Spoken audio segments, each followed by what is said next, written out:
Saat ini saya sedang berada di salah satu masjid yang paling indah di Indonesia. Ada banyak banget masjid indah yang ada di Indonesia. Ini mungkin jumlahnya puluhan atau mungkin ribuan, tapi masjid ini adalah salah satu masjid yang cukup populer sekitar 19 tahun yang lalu.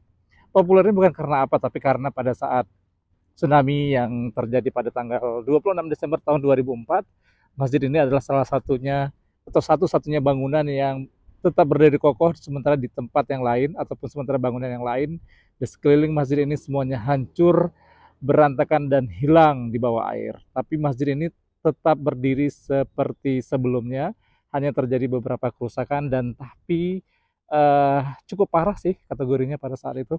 Oke, kita akan coba masuk ke masjid ini.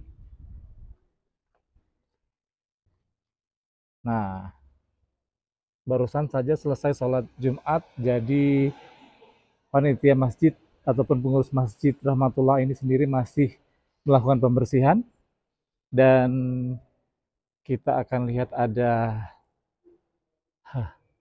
apa ini semacam uh, pengumuman atau prasasti dibangunnya masjid ini tepatnya di tahun 97. Oke, ini diresmikannya di tahun 97 oleh Profesor Dr. Haji Syamsuddin Mahmud. Oke, beginilah kondisi dalam masjid. Dan kalau kita bergeser ke sayap kiri, maka di sini akan kelihatan bangunan yang memang sengaja dibiarkan tetap seperti sedia kala supaya ada kesan-kesan otentik mungkin.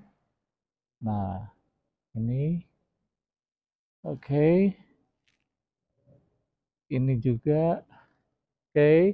Sementara untuk bangunan yang lain, untuk sisi yang lain ini sudah kelihatan normal, sudah direnovasi dan sepertinya tidak ada yang rusak lagi.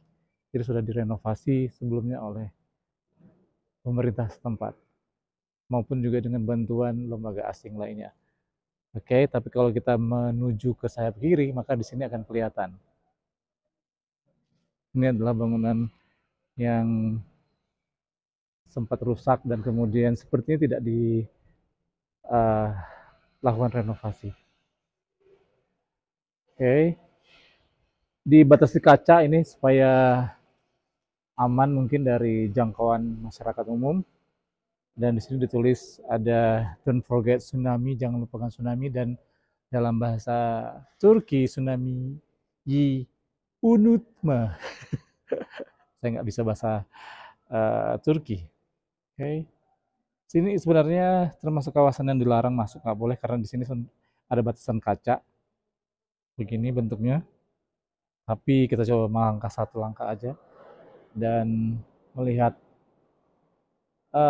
jendela dan bangunan yang sempat hancur dan tidak dibenerin lagi.